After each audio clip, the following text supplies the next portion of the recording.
Assalamualaikum warahmatullahi wabarakatuh. Kembali lagi bersama saya Irma Deka. Gimana kabarnya teman-teman? Benar-benar semua semoga sehat selalu, bahagia selalu. Terima kasih untuk teman-teman benar-benar semua yang udah ngeklik video ini. Untuk video kali ini aku akan berbagi sedikit pengalaman aku mengenai hamil kedua ini karena benar-benar menguras tenaga, emosi, jiwa raga. Karena juga banyak yang DM melalui DM pribadi di Instagram. Mereka ingin saya untuk nge-share bagaimana pengalaman aku untuk kehamilan anak kedua ini karena lebih kompleks dibandingkan anak pertama. Jadi di awal kehamilan itu normal-normal aja, semuanya baik-baik aja di setiap pemeriksaan.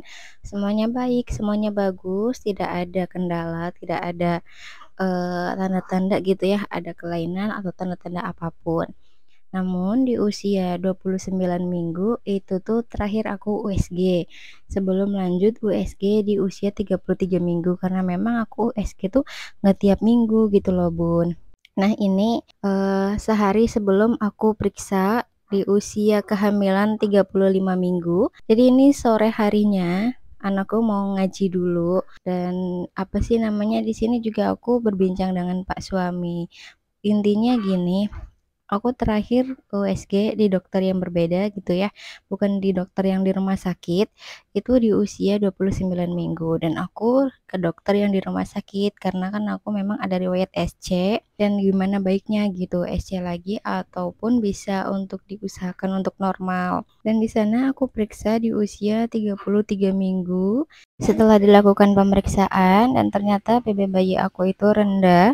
Mungkin juga di sini ada teman-teman bunda-bunda yang bertanya-tanya gitu, kenapa nggak dari awal aja USG di rumah sakit? Karena kan kalau USG di rumah sakit, setahu aku harus minta rujukan dulu gitu ya ke klinik satu. Dan di klinik satu itu harus ada kendala dulu gitu. Kalau misalkan mau minta rujukan, nggak bisa ujuk-ujuk minta rujukan buat ke rumah sakit. Anakku rencananya mau aku titipin di rumah kakak ipar karena kata kakak ipar nginep aja supaya besok pagi aku ke rumah sakit tuh nggak riweh katanya gitu kan. Nah jadi di sini aku persiapan untuk bekal dia minta dibekelin buat nugget. Jadi aku gorengin nugget aja 5 sama nanti mau aku siapin buat baju-bajunya. Untuk sehari doang sih. Jadi ini kan malam nih, besok pas aku udah pergi ke rumah sakit gitu, dia dibawa ke sini lagi seperti itu. Tapi ternyata anakku nggak mau jadi nginep padahal udah disiap-siapin, udah dibekel-bekelin, dia takut ditinggalin. Jadi ya akhirnya ikut juga ke rumah sakit. Ini adalah pagi hari di saat aku usia kehamilan memasuki 35 minggu. Jadi di usia 33 minggu itu dilihat seperti bukan diagnosa ya, tapi khawatir. Khawatir ada kelainan di perut adik bayi. Karena perut adik bayi itu kecil, tapi sama dokter dari usia 33 minggu sampai usia 35 minggu ini, dokter menyarankan aku untuk minum susu Peptisol. Nanti aku tuh gambarnya aku masukin deh, susu Peptisol lalu, telur telur rebus putihnya aja sehari 6 karena fokus untuk, apa namanya, perut, lingkar perut. Jadi di sini tuh aku juga sekalian dijelaskan sama dokternya, aku tadinya kan nggak ngerti ya, kalau baby bayi kecil ya pakai es krim gitu kan, tapi ternyata itu salah kaprah, memang bisa pakai es krim, makan es krim gitu, tapi dilihat dulu kasusnya bagaimana. Jika lingkar kepala yang kecil, kita fokuskan di lingkar kepala terlebih dahulu dengan cara apa? Dengan cara makan daging, makan makanan hewan yang berkaki 4 gitu. Lalu kalau untuk lingkar perut kita fokuskan dengan cara apa? Minum susu Peptisol dan juga putih telur sehari 6 seperti itu. Bisa ditanyakan jika bunda-bunda sedang hamil gitu ya, bisa ditanyakan ke dokternya langsung, "Bener nggak sih Dok, kata temen aku gini gini gini," gitu.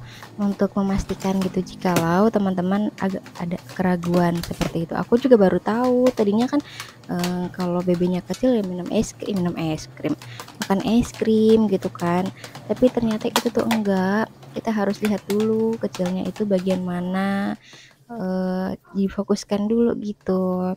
Sebelum berangkat aku usahain buat rapi-rapihin tempat tidur dulu, terus aku buat nyapu-nyapu dulu karena udah feeling nggak enak gitu, bukan feeling bagaimana-bagaimana ya, kayak, pikiran tuh udah semrawut, campur-campur kayak gitu loh Bun. Gimana sih, pastikan kita kepikiran, "Anakku kenapa? Ada apa di dalam?" Gitu. Semoga kontrol ini BB-nya nambah gitu kan. Semoga, kontrol ini semuanya baik-baik aja, adik bayi juga lingkar perutnya baik-baik aja gitu, bagus, seperti itu. Karena anakku yang besar minta ikut, jadi ya udah aku di sini rapi-rapikan dia dulu. Pak suami juga dia kerja, jadi pagi nganterin aku dulu, habis selesai nganterin aku dia berangkat kerja gitu. Udah minta absen dulu seperti itu. Udah bilang juga ke ininya, karena misalkan mau ambil cuti pada saat ini, nanti pas cuti lahiran itu tuh akan berkurang gitu, seperti itu loh Bun. Pokoknya pas hari ini, pas di usia aku kehamilan 35 minggu, aku itu datang ke 2 dokter kandungan. Aku, apa ya, yakin kalau anak aku nggak kenapa-kenapa. Aku mencari second opinion, jadi habis dari dokter yang di rumah sakit, aku lanjut lagi ke klinik kehamilan sehat, seperti itu. Bukan aku nggak percaya sama dokter yang tadi, hanya mencari second opinion. Bener nggak sih lingkar ke perut anakku kecil gitu, nggak nambah? Karena pas usia 33 sampai 34 minggu, itu tuh seminggu nambah berapa kilo gitu ya, pas itu. Alhamdulillah tuh dokternya udah seneng gitu kan. Nah, dari 34 minggu sampai ke 35 minggu ini belum ketahuan kan naik apa enggak. Jadi, aku tuh bener-bener dipantau banget sama dokter kandungan yang, menangani aku untuk operasi pas dede bayi lahir. Karena beliau ingin anakku lahir tuh dalam keadaan ibaratnya baik-baik aja, terus BB-nya juga bagus gitu, nggak BB berkurang, BB-nya nggak kurang. Karena kan kalau BB-nya kurang itu dikatakan bayi prematur seperti itu kan. Jadi langsung aja udah rapi-rapi, udah beres, kita langsung OTW menuju ke rumah sakit untuk ke dokter pertama. Ya ini kontrol pertama dan ternyata baby bayinya tuh nggak nambah. Nanti aku tulis-tulisin aja BB bayi aku, pokoknya kurang deh, kurang tapi dilihat itu tuh, lingkar perutnya kecil, seperti itu. Ditunggu dan akhirnya aku disuruh untuk konsultasi ke veto maternal. Dan di situ aku udah campur aduk, aku pulang ke rumah, pikiran udah kemana-kemana, akhirnya udah cari second opinion, aku datang ke klinik yang lain gitu. Akhirnya aku datang ke sini dan ternyata memang benar, anakku lingkar perutnya itu kecil dan kata dokternya nggak apa-apa, nggak ada salahnya mengikuti saran dokter untuk konsultasi ke veto maternal. Karena di veto maternal itu kita bisa mengetahui banyak hal, bukan hanya USG biasa di sana, tapi apa namanya, untuk ke klinik selanjutnya yang ini aku nggak ditemenin Pak suami karena Pak suami udah berangkat kerja. Jadi aku cuma sama anakku aja. Dan pas ke apa namanya, ke dokter veto maternal, itu pun aku nggak sama suami, aku ke sana sendirian karena Pak suami kerja dan anakku juga nggak aku ajakin. Di sini karena veto maternal itu nggak semua rumah sakit ada, jadi aku ke rumah sakit RSUD Dr. Sita Nala yang ada di Tangerang. Di Tangerang itu dokter veto maternal bisa dihitung ada berapa gitu, cuma ada berapa, nggak banyak. Jadi nggak tahu tuh, pokoknya beda aja dokter biasa, dokter kandungan biasa gitu ya. sama ada itu bukan tambah spesialis bikin manis. veto maternal, sama juga dia Itu buat dokter obat kandungan. lagi ya. Teman-teman benar-benar bisa tanyakan ke Ini dokter memang kandungan kesulitan ya teman-teman kalau langsung, udah info-info dari aku sama gitu bagian di untuk luar lebih itu memastikan kompetensi. lagi. Ada Jadi tambah-tambahnya kalau kan kita tahu. periksa di Itu dekat dokter jendela. veto maternal itu tuh kita bisa mengetahui anak kita ada kelainan apa. Mulai Mm-mm. dari kelainan genetika, kelainan bawaan bayi, terus kelainan yang lain-lainnya juga. Aku ke dokter veto maternal pada tanggal 24 November dan di tanggal 26 November aku dirawat di rumah sakit dikarenakan aku mengalami kontraksi. Namun di sini hanya kontraksi saja, tidak ada pembukaan sama sekali. Jadi dokter memberikan aku obat, dikarenakan kalau misalkan dilahirkan sekarang juga, itu tuh baby bayinya kurang banget. Jadi dicoba dulu, dikejar lagi sampai usianya juga matang. Soalnya lain-lainnya itu tuh masih bagus semuanya. Ini juga nggak ada pembukaan kecuali memang ada pembukaan baru langsung dia dilakukan untuk tindakan. Dikarenakan ini nggak ada, jadi ditunggu sampai seminggu lagi baru kontrol lagi seperti itu. Oke, dilanjutin mengenai dokter veto maternal. Jadi dokter veto maternal bilang mah sekali kehamilan itu dianjurkan untuk memeriksakan 3 kali. Jadi di trimester pertama, kedua, dan ketiga itu di usia kandungan 3 bulan, 6 bulan, 9 bulan.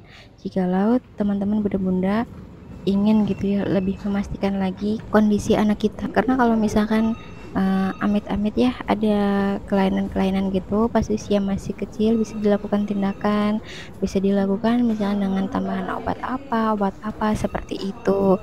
Soalnya kalau usia segini baru ke dokter veto maternal untuk pemeriksaan perut. Seandainya jikalau ada kelainan perut, kita udah nggak bisa berbuat apa-apa karena ini tinggal nunggu lahirnya aja.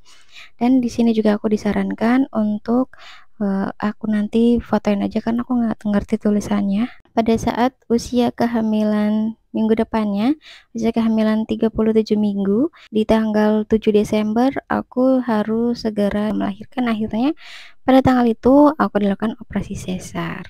Karena bebek janin tidak bertambah dan ketubannya sudah lumayan keruh, jadi aku tuh udah bolak-balik rumah sakit kesekian kalinya. Tanggal 26 dirawat, pulang tanggal 28 pas sore hari. Tanggal 6 masuk rumah sakit lagi. Tanggal 7 dilakukan proses sesar. Terima kasih udah nemenin aktivitas aku hari ini. Jika ada salah kata, salah ucapan, mohon maaf, mohon diluruskan karena aku hanya manusia biasa. Sampai di sini dulu untuk kegiatan hari ini, untuk sharing hari ini. Wassalamualaikum warahmatullahi wabarakatuh. Sampai jumpa di kegiatan aku berikutnya. Salam sehat, salam semangat. Jangan lupa untuk bersyukur.